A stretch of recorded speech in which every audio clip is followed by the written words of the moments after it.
Hello viewers, আসসালামু আলাইকুম। কেমন আছেন সবাই? আশা করি ভালো আছেন। AR technology of video YouTube চ্যানেলের পক্ষ থেকে আপনাদের সবাইকে জানাই স্বাগতম। আমাদের একজন নিয়মিত ভিউয়ার্স কমেন্ট করে জানতে চেয়েছেন যে মোবাইল দিয়ে ঘরে বসে জন্ম সনদ চেক করতে হয় কীভাবে।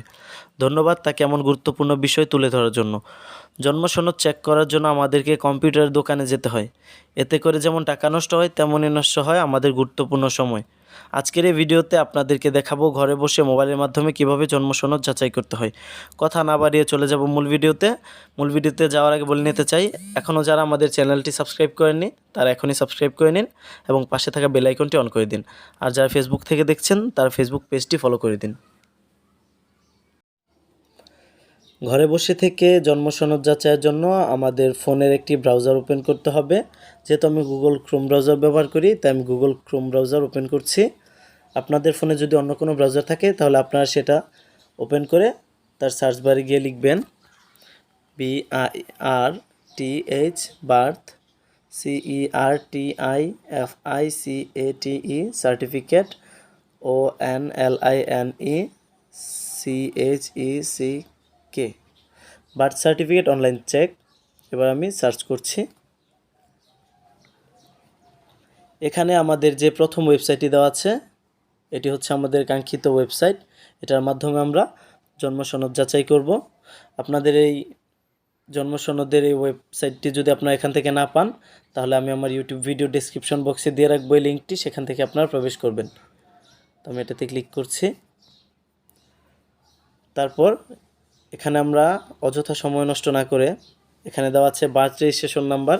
আমাদের জন্ম সনদের মধ্যে যে নিবন্ধন নাম্বারটা রয়েছে বাংলায় লেখা নিবন্ধন নাম্বার, আমরা সেটা এখানে দিব। তারপর নিচে আমি দিয়ে দিব ডেট অফ বার্থ, জন্ম সনদ অনুযায়ী যে জন্ম তারিখটা রয়েছে এবং মাস এবং সাল সেটা এখানে দিয়ে দিব। তো আমরা সাধারণত আগে কি করি যে তারিখ দিই, তারপর মাস, তারপর হচ্ছে বছর, কিন্তু এখানে নিয়মটা একটু ভিন্ন।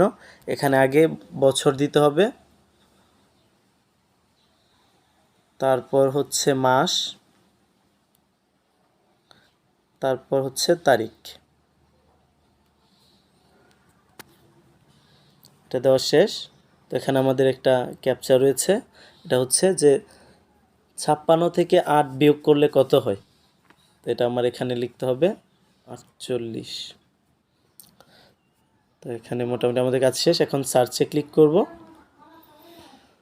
তো দেখুন আমার জন্ম নিবন্ধনটি যেহেতু অনলাইন করা তাই সার্চ করার সাথে সাথে আমার জন্ম নিবন্ধনের সকল তথ্য এখানে চলে এসেছে।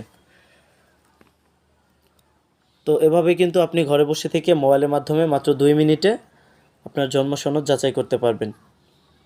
তো কেমন লাগলো আমাদের আজকের ভিডিওটি অবশ্যই আমাদের কমেন্ট বক্সে জানাবেন। দেখা হবে পরবর্তী ভিডিওতে। ভালো থাকবেন সবাই। আল্লাহ হাফিজ।